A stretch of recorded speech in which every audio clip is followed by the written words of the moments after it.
ఇది యుద్ధం, ధర్మయుద్ధం కాదు. ధర్మం కోసం దేశంలోని దుష్టులతో యుద్ధం. 100 ఏళ్ల స్వతంత్ర భారతంలో ఇప్పటికీ పేదోడికి దొరకని ధర్మం కోసం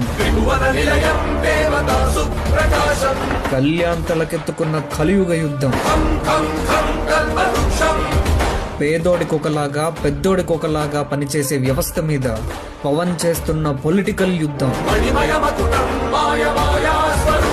ఈ యుద్ధంలో గెలవటం అంత సులువేం కాదు. సులువైందే అయితే కళ్యాణ్ అనే జనశక్తి దేశానికి అవసరం అయ్యేదే కాదు.